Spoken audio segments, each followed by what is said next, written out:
All right, welcome to your deep dive. Today we're diving into this guide that you sent over about writing what the author calls unassailable quality documents. Ooh. Now, documentation may not sound like the most, exciting topic. Right. But trust me, this guide is full of personality and some really interesting ideas. Yeah, it really is. The author frames the whole thing like it's a battle for quality where your documents are your allies. I like that. Yeah, and they even use these fun analogies like dancing with your traceurs. Yeah, that one definitely caught my eye too. But playful language aside, the guide makes a strong argument for why documentation is so important, especially in quality control. Absolutely. I mean, think about it. Without solid documentation, how can you really prove that you followed procedures or met standards? Or even just, figure out what went wrong if there's a problem. Right, it'd be like trying to solve a mystery with no clues. Exactly. So to help create these, bulletproof documents, the author lays out 11 golden rules, each with a fancy French name and an English translation. Yeah. So the first rule is permanent, or permanent in English. Right. It's all about making sure your documents are well permanent, like indelible ink archival paper, the whole 9 yards. Yeah, they even compare it to giving your words superpowers. I like that. But, in a world that's becoming more and more digital, how practical is it to focus on physical permanence? I mean, most of our work is done electronically these days. Yeah, that's a really good point. It kind of raises the question of how do we achieve that permanence in a digital world? Like, do digital signatures have the same weight as, pen and paper? Right. And how do you make sure that documents aren't being changed or tampered with after they're created? These are all things the author doesn't really talk about directly, but they're definitely things to think about. Yeah, for sure.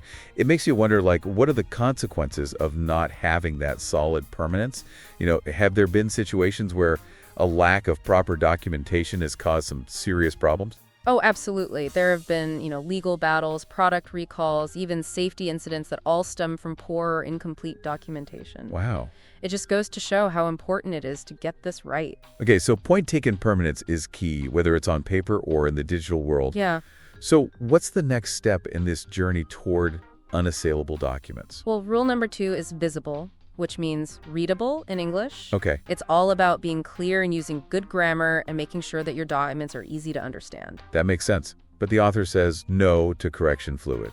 Yeah. Why would you want to leave mistakes out in the open like that? Well, I think this is where the ideas of transparency and accountability really come into play. Okay. By banning correction fluid, the author is encouraging a system where errors are, acknowledged and documented instead of being hidden. Interesting. It's about creating a clear record of the whole process, mistakes and all. So it's not about trying to be absolutely perfect, but about owning your mistakes and being open about how you fix them.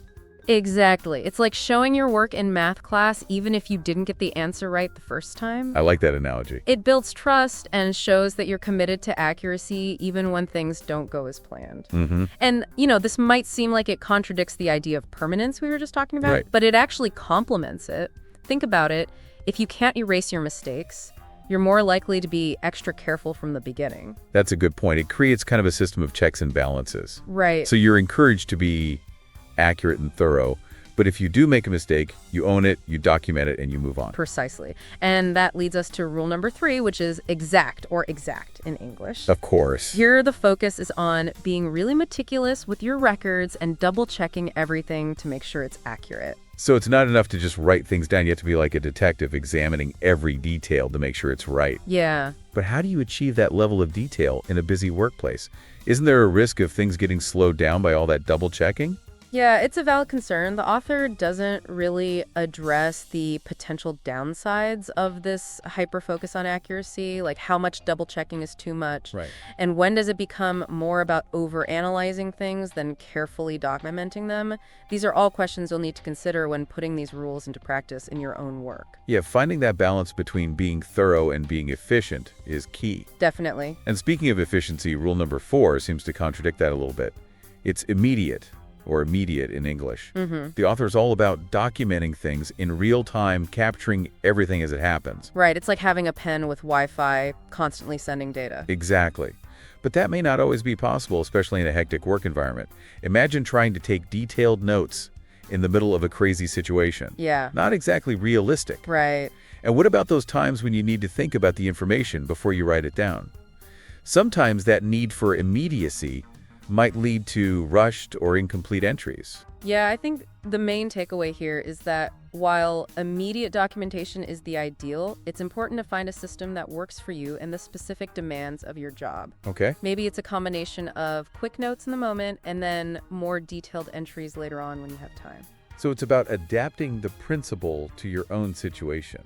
It's interesting how these seemingly simple rules can bring up so many complex questions. Right. That's what makes this deep dive so interesting. Exactly. It's not just about blindly following rules, but about understanding the ideas behind them and adapting them to fit your needs. Absolutely. All right, so we've covered permanence, readability, accuracy, and immediacy. What's the next golden rule on our quest for documentation domination? Well, it's all about clarity. Rule number 5 is clear, clear in English. This one stresses the importance of everyone being able to understand what's written. So it's not enough to just write things down. You have to write them in a way that anyone can understand, no matter their background or expertise. Exactly. No jargon, no ambiguity, just clear and concise language that gets the message across. Got it. I imagine this is especially important in fields like engineering or medicine, where precise communication is crucial for safety and effectiveness. Oh, absolutely. A misunderstanding in a technical document could have really serious consequences. Like, imagine a medical device with instructions that are unclear. Yeah, that could be disastrous. Exactly. The stakes can be pretty high. So it's not just about clarity for the sake of clarity. It's about making sure that everyone involved is on the same page and understands the information. Exactly. And that leads us to Rule 6, cohérent, which translates to consistent. Okay. This one is all about standardization. Think dates, times, units of measurement, abbreviations, codes. They all need to be uniform to avoid confusion. So it's like creating a universal language for your documentation. Right. But how do you ensure consistency across an entire organization, especially a large one? That seems like a huge challenge. It definitely takes effort and coordination. The author doesn't really get into the details of how to do this, which I think is a bit of a missed opportunity. Like, are there software programs or specific strategies that can help? Right. Are there industry standards to follow? Those are practical questions that would be really helpful for anyone trying to use these rules in real life. Yeah.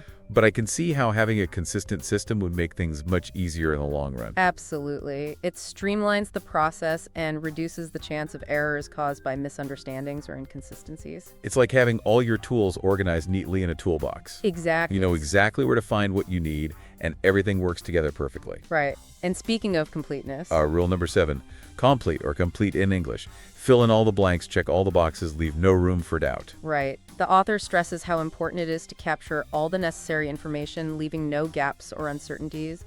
They even suggest clearly marking NA if something doesn't apply, instead of just leaving it blank. So it's about being thorough and deliberate with every entry. But again, I'm curious about the practical side of things.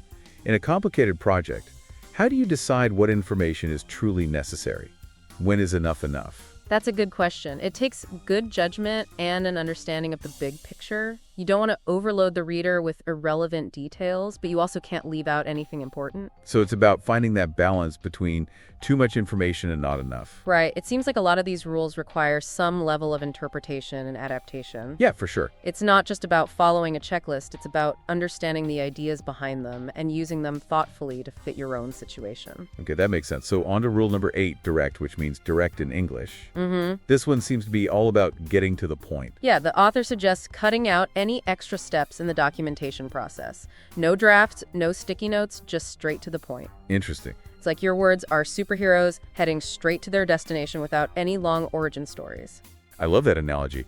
But really, how realistic is that? Don't we often need to brainstorm, outline, and revise before we have a final document? Yeah, you're right. The author's focus on directness might not always be practical or even helpful. Sometimes that process of drafting and revising is really important for clarifying your ideas and making sure things are accurate. So it's about finding that balance between efficiency and careful thought. Exactly. Directness is great when it's appropriate, but sometimes a more step-by-step approach is better. Okay, that makes sense. Now for rule number 9, paginae, or paginated in English. Now this might seem pretty basic. Yeah. But I'm guessing it's more than just putting numbers on pages. It is. It's about creating a clear and organized structure that's easy to follow. Right. The author actually compares it to giving the reader a treasure map to help them through the document. I like that. It's about making the information easy to find and understand. Yeah, and when you're dealing with long or complicated documents, that kind of organization could be a real lifesaver.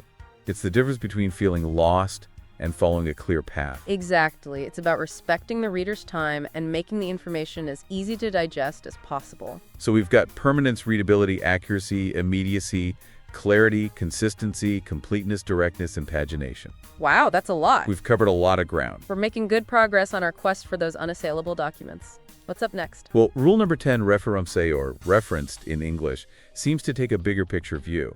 It's not just about the individual document, it's about how it fits into a larger system. Yeah, that's right. This rule focuses on the importance of giving each document a unique ID and connecting it to a document management system. Okay. It's about building a network of information where everything is linked and you can trace where it came from. So it's like creating a web of knowledge where each document is connected to other related information. But how does this work in practice? Are there specific software programs or ways to create this kind of interconnected documentation system? That's a great question, and honestly one that the author doesn't fully answer. It would be helpful to have more practical advice on how to set up and maintain this kind of system, especially for people who are new to document management. Right. It's one thing to understand the idea, but another to actually put it into practice. I can imagine it can get quite complex, especially for big companies with tons of documents. Oh, definitely. It takes careful planning and a good understanding of how information is structured, but the benefits can be huge in terms of efficiency, accuracy, and overall control of your documents. All right, so we're almost there. We've covered 10 golden rules, and now we're on the final one.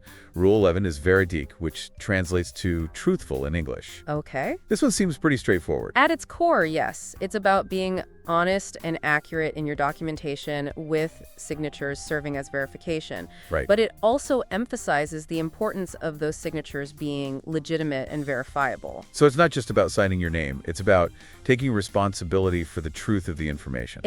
But in a digital age where signatures can be easily faked or changed, how do you ensure that level of authenticity? That's a really important point. And what the author doesn't really explore the complexities of digital signatures and the challenges of maintaining integrity in a digital world. Right. But it's definitely something to think about, especially as more and more of our documentation moves online. Yeah, it seems like these rules, while valuable, need to be adjusted and applied carefully in our increasingly digital world. Absolutely. The principles are timeless, but the ways we put them into practice might need to change to keep up with technology. Well, we've covered all 11 golden rules, and it's been a fascinating journey. But the guide doesn't end there. Right. The author also has some closing thoughts that are worth looking at. Yes, they do. And I think these closing thoughts might be where the real gems are hidden. Ooh, that's interesting. So let's take a break here and come back to explore those closing thoughts in part 2 of our deep dive. Okay, so let's dive into these closing thoughts. What really stood out to me is how the author elevates the humble document to something almost like art.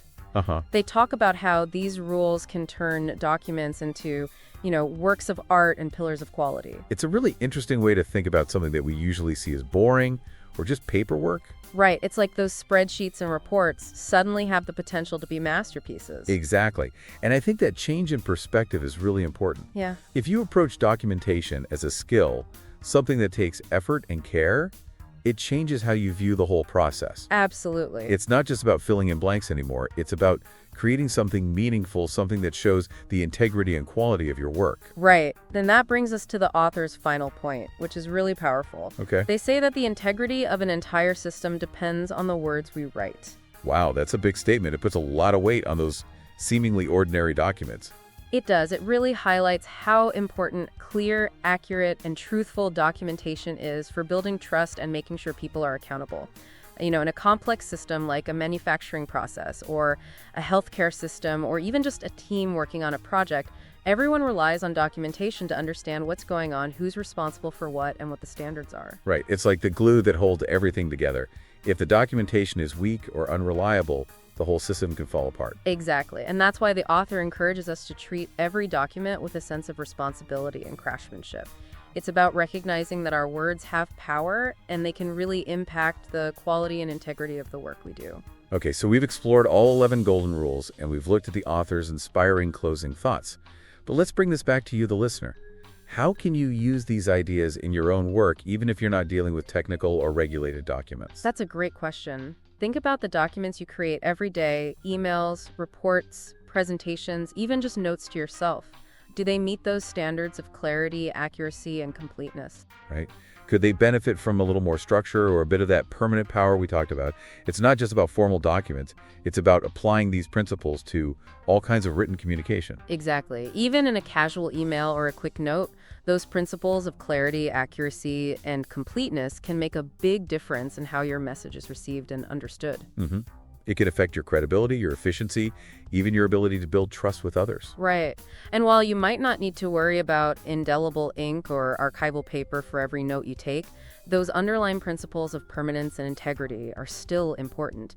Think about how you organize your digital files, how you back up important information, how you make sure your communication is clear, concise, and reliable. It's about applying that same level of care and attention to detail to all your writing, whether it's a formal report or a quick email. It might even make you a better writer overall. Absolutely, because those basic principles of clear communication, logical structure, and careful attention to detail are valuable skills that can be used in any kind of writing. So even if you're not trying to create unassailable quality documents, in the strictest sense, these principles can help you improve your writing and make a real difference in your work and personal life. It's about being proud of your writing no matter what you're writing. And who knows, you might even start to enjoy the process more. Now that's an interesting thought. So as we wrap up our deep dive into this fascinating guide, let's take a minute and recap what we've learned from this deep dive into the world of quality documentation. We started with those 11 golden rules, right? Yeah. Which really give us a framework for creating documents that are clear, accurate, complete, and, like the author says, unassailable. And we talked about how